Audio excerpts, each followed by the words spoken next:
जिस पंचायत के मुखिया जी, सरपंच साहब, यहाँ तक कि पंचायत समिति महोदय जी और वहाँ की जनता जब एक जिंदा लाश सिर्फ बन जाए या फिर मुर्दा बनकर दिखावट करे, तब उस राज्य में या उस पंचायत में या फिर उस ज़िले में जो गुंडे, माफिया, मवाली जितने भी लोग हैं ना, जो राज्य विरोधी होते हैं, पंचायत विरोधी होते हैं, वो खुलेआम गुंडागर्दी करते चले आते हैं। तस्वीर देखिए ज़रा सा रुक कर, और देख कर ही आप समझ जाएंगे। ये शराब माफिया, बुलडोज़र माफिया, बालू माफिया, तरह तरह का नाम आपने सुना होगा। जब कोई मासूम या किसी पंचायत का जिम्मेदार आदमी जब इसका विरोध करने जाता है तो फिर उसको जो है इतना पीटा जाता है, इतना कूटा जाता है कि फिर उसको अस्पताल में ही उसका जो है इलाज बात होता है। लेकिन ज़रा सा सोचिए कि थाना वही है, प्रशासन वही है, मुखिया वही है, सरपंच वही है, लेकिन इसके बावजूद इन शराब माफियों को, इन गुंडों को, ये छोटे छोटे लौंडे सब है जो आज इस तरीके के आतंकवादी का रूप ले रहे हैं, गुंडागिरी कर रहे हैं। इसे समझिए कि आखिर इनको डर और खौफ क्यों नहीं है। ना कानून का डर है, ना समाज का डर है, और यही वजह है कि जब चाहते हैं, जिस चौक चौराहा पर चाहते हैं उसको धुलाई कर देते हैं और उनके खिलाफ जो है ये लोग सियासत करते हैं, गंदी सियासत करते हैं, राजनीति करते हैं। बिहार में अभी बीजेपी की सरकार बनी है। हाँ, मैं एनडीए की नहीं कह रहा हूँ, ना नीतीश की कह रहा हूँ। मैं इसलिए कह रहा हूँ बीजेपी का कि आप देख रहे हैं सिर्फ नीतीश कुमार जी नाम के हैं, सरकार तो बीजेपी का ही चल रहा है। खुलेआम जो है उनके चाहने वाले लोग गुंडागर्दी कर रहे हैं।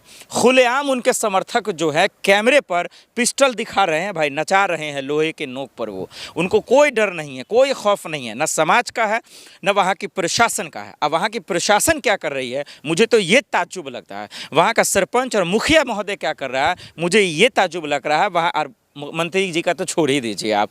ये मैं इसलिए बता रहा हूँ कि जनता को जागना, बिहार के मुल्क, खास करके बिहार के लोगों को जागना कितना ज़रूरी है, इस देश खास करके इस मुल्क के लोगों को जागना कितना ज़रूरी है। आप इस बात का अंदाज़ा लगाइए कि कोई आपके बेटे को पीट रहा है, कोई आपके भाई को पीट रहा है, कोई आपकी बहन को पीट रहा है, कोई किसी को मार रहा है, और लोग खुलेआम इसका तमाशा देखते हैं, लोग इसका विरोध नहीं करते हैं। और यही वजह है कि जब समाज के अंदर गंदगी बढ़ती है, जब भ्रष्टाचार बढ़ता है, जब गुंडागर्दी खुलेआम होती है और उसका जब कोई विरोध करने जाता है तो उसको पिटाई दे दिया जाता है, उसका खुलेआम जो है उसका कचुम्बर निकाल दिया जाता है। घर में सब बात करेंगे, चौक चौराहा पे सब बात करेंगे कि फलना के बेटा के साथ ये हो गया, उसके बेटा के साथ ये हो गया, लेकिन उसके अंदर इतनी हिम्मत नहीं है, उसके जिगरे में इतना दम नहीं है कि वो अपनी जिम्मेदारी लेकर आकर बोले कि हाँ भाई ये गलत हो रहा है, ये सही हो रहा है। आप समझिए, एक वार्ड मेंबर, मुखिया, सरपंच, पंचायत समिति के खिलाफ आप नहीं बोल सकते हैं तो घंटा आप अपने हक के लिए किसी से बात कर सकते हैं। और यही वजह है कि आज मोहम्मदपुर कुआरी का पंचायत हो या फिर बिहार में कहीं का भी पंचायत हो, हर जगह इस तरीके की खबरें आ रही हैं। मैं खुद बिहार में रहकर अभी देख कर आया हूँ। छोटे छोटे बच्चे खुलेआम गुंडागर्दी कर रहे हैं कि कभी किसी का बाइक छीन ले रहे हैं, कभी किसी को मार रहे हैं, कभी किसी को जो है गैंग बनाकर जो है किसी को धमका रहे हैं, खुलेआम गुंडागर्दी कर रहे हैं। किसी के अंदर डर नहीं है, किसी के अंदर खौफ नहीं है, और गंदी राजनीति करने वाले लोग इसका आराम से इस्तेमाल भी कर ले रहे हैं। और जो मासूम है, जो गरीब तबके का लोग है, उसको जो है सलाखों के पीछे डलवा दिया जाता है और पर्दे के पीछे सियासत करने वाले, राजनीति रोटी सेकने वाले बच जाते हैं। वीडियोस में सिर्फ इसलिए बता रहा हूँ कि ये जो जिंदा लाश का आप एक जो तस्वीर दिखा रहे हैं ना, वो मत बनिए। कम से कम ये बताइए कि समाज जिंदा है, किसी पंचायत का मुखिया, सरपंच और वहाँ का पंचायत समिति जिंदा है लोगों के लिए, क्योंकि ये लोग समाज के नौकर हैं, वहाँ पे रह रहे लोगों के नौकर हैं, और उसकी रखवाली करना उनकी जिम्मेदारी है, वहाँ के प्रशासन की जिम्मेदारी है, मुख्यमंत्री, विधायक, सरपंच, मुखिया सबकी जिम्मेदारी है। और इसके बावजूद अगर खुलेआम गुंडागर्दी हो रही है, इसके बावजूद कोई अगर अपने आप को असहज महसूस कर रहा है, वो अगर पूरी तरीके से महफूज नहीं है, तो फिर समझिए कि उस राज्य का क्या हाल होगा। वो मतलब किस लेवल पे जो है तानाशाही और तांडव मचा रहा है। प्रशासन, वहाँ के मुखिया, सरपंच से यही अपील है, भाई कम से कम ज़मीर जिंदा कीजिए और इन गुंडों को, मवालियों को जेल में डालने, नहीं तो जो हम लोग सुना करते थे कि 6 बजे के बाद घर से निकलना मुश्किल हो जाएगा, दोपहर में निकलना मुश्किल हो जाएगा, वो तस्वीरें हम सबको दिखता नज़र आ रहा है।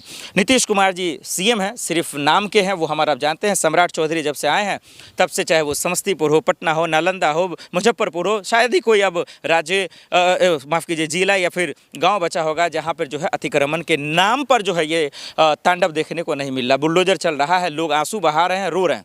मजा करने वाले लोग इस पर कर ही रहे हैं कि भाई उनको गाली दे रहे हैं कि वोट जब उसको दियो तो भुगतो, लेकिन नहीं, वोट कोई किसी को दे, वहाँ के प्रशासन, वहाँ के मंत्री, वहाँ के विधायक, तमाम लोगों की ये जिम्मेदारी है कि कोई भी व्यक्ति, चाहे छोटे तबके का हो या बड़े तबके का हो, वो असहज महसूस ना करे। वो ये ऐसा महसूस नहीं करे कि भाई किस देश में हम रह रहे हैं, यहाँ मेरा दुश्मन हर जगह पे है, वो ऐसा फील ना करे। नहीं तो बहुत आने वाले वक्त में जो है लोग अपने जिस विधायक को जीता है, जिस मुखिया को जीता है, जिस सरपंच को जीता है, दबे मुँह बद्दुआ देंगे। और दबा मुँह जो बद्दुआ मिलता है ना, फिर उसका आप आकलन और उसका जो है एहसास नहीं कर सकते हैं।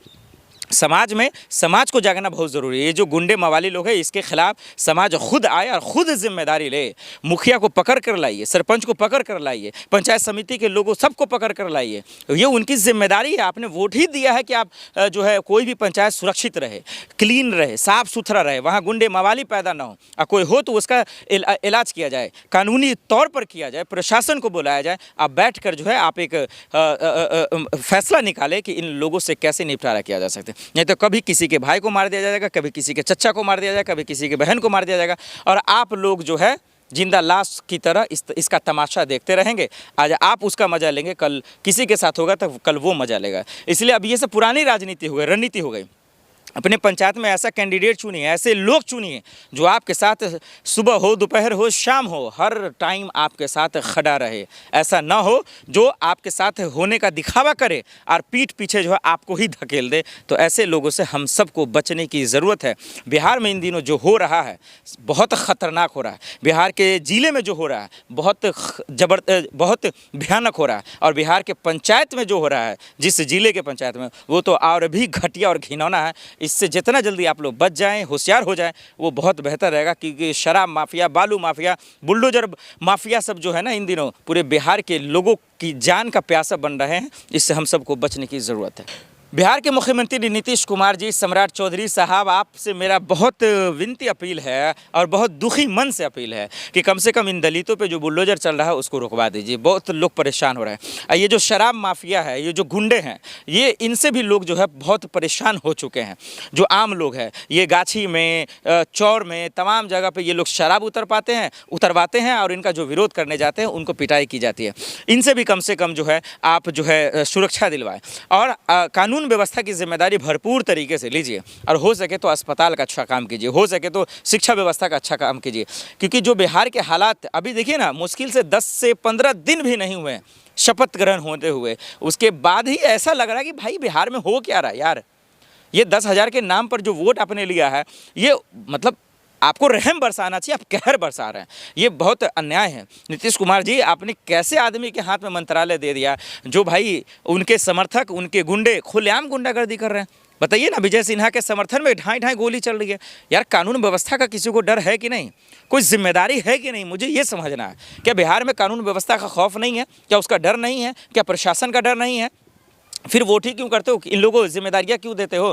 तो ये बड़ा सवाल है। अगर जब तक इनको ये एहसास नहीं दिलाएंगे, तब तक आए दिन कोई भी आरा गहरा निठल्ला जो है वो गुंडागर्दी करने लगे और किसी को डराकर धमकाकर किसी मासूम का जो है जान ले लेगा। इसलिए प्रशासन का मुस्तैद होना ज़रूरी है। वहाँ के जो कैंडिडेट है जिसको आपने जिताया है, उसका एक्टिव रहना बहुत ज़रूरी है। इसलिए मैं बार बार कह रहा हूँ कि किसी कैंडिडेट को जिताइए तो जात पात के नाम पर मत जिताइए। मैं बार बार कह रहा हूँ, ऐसा जिताइए कि जो आपका भाई बनकर, आपका दोस्त बनकर, आपका बाप माई भाई बनकर जो है वो आपके साथ खड़ा रहे। वो अपना परिवार की तरह दुख आपके साथ शेयर करे। मतलब आपका दुख जो है अपने परिवार की तरह समझे, तभी वो जो है उसके फैसले का निजारण कर सकता है, उसका हल निकाल सकता है। नहीं तो हमारा आप देख रहे हैं कि आए दिन बिहार में जो है अपराध की घटनाएं कितनी तेज़ी से रंग लेती नजर आ रही है।